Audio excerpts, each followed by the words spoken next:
Uma vez configurado o meu pacote, né, o meu quadro, no caso da camada 2, eu, eu tenho que verificar primeiramente se a autonegociação foi feita corretamente.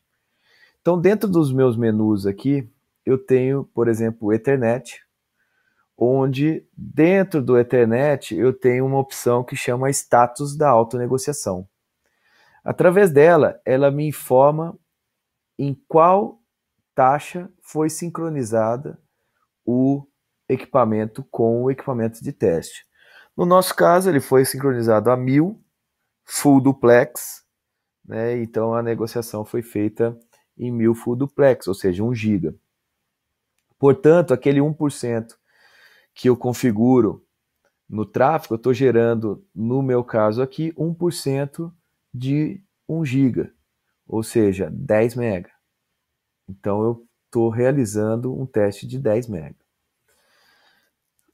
Além disso, eu tenho a opção de você deixar em Summary um resumão, e aqui em Summary KPI eu posso ter os principais indicadores chaves numa medição Ethernet, que é o seu throughput, frame loss, a latência e o jitter.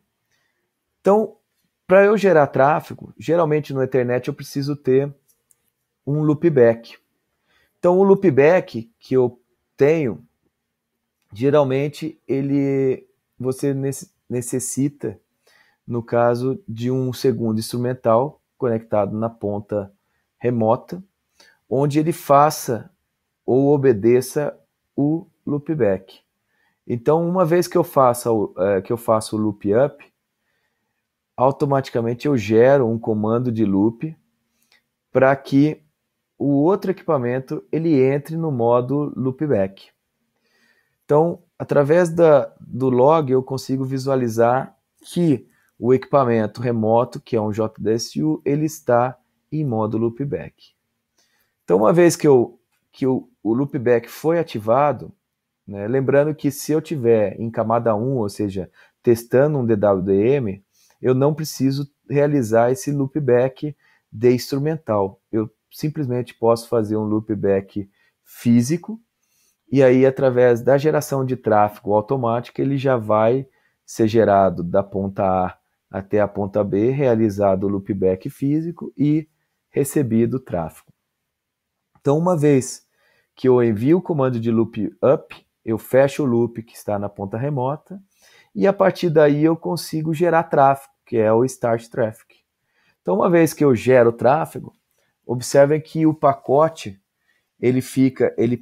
a tela passa de amarela a verde, significando que eu estou recebendo e não está ocorrendo nenhum erro no meu pacote. Né? Então eu consigo ver através do Summary SLA KPI os principais indicadores chaves, que é o meu throughput, a minha perda de pacote, latência e jitter.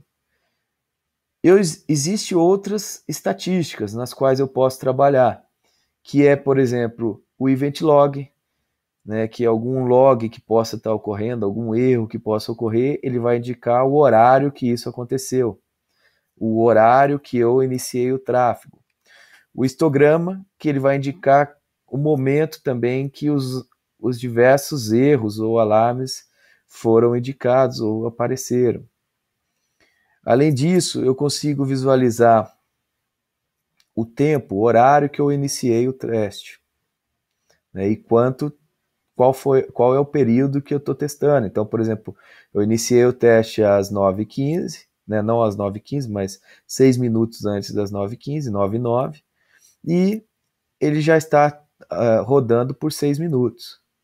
Né? Além disso, eu tenho as estatísticas da interface, tenho estatísticas de Ethernet, que é, além da autonegociação que nós vimos anteriormente, as estatísticas de camada 2, que são taxas, frame rate, entre outras informações, e os contadores em camada 2, que é a quantidade de pacotes transmitidas, quantidade de pacotes recebidas, quais são os pacotes em média que eu estou recebendo, a distribuição dos pacotes. Então, por exemplo, aqui eu coloquei um pacote de 64, ele está me mostrando que a maioria dos pacotes são de 64.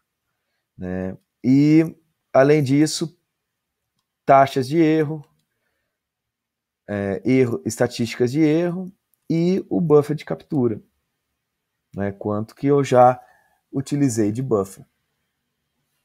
Então, são estatísticas que eu posso trabalhar e onde eu consigo visualizar, através dessas estatísticas, o desempenho do equipamento. Além disso, eu tenho a possibilidade de trabalhar com gráficos, ou seja, vocês podem visualizar graficamente o throughput, latência, jitter, perda de pacote. Né? Então, são todas as estatísticas nas quais eu posso trabalhar. E um ponto bastante interessante é o que a gente chama de custom, que eu posso criar nesse custom, posso criar a minha própria tela de resultados. Então eu posso, dentro dessas telas que foram apresentadas anteriormente, eu posso escolher o que eu quero visualizar. Por exemplo, eu quero visualizar em Ethernet, quero visualizar a autonegociação. Então, a qual taxa eu sincronizei. Além disso, eu quero visualizar o quanto que está gerando e recebendo em camada 1 o meu tráfego. Então, eu posso vir aqui e selecionar RX em camada 1, TX em camada 1. Posso ou quero visualizar a minha latência. Então, eu posso vir aqui e vou, por exemplo, colocar o frame delay médio. E com isso, eu crio um nome para minha estatística, como, por exemplo, teste. Uma vez salvo esse teste, eu posso visualizar somente as informações que eu quero ter, ou que eu não necessito ficar alterando aqui as minhas telas para poder visualizar.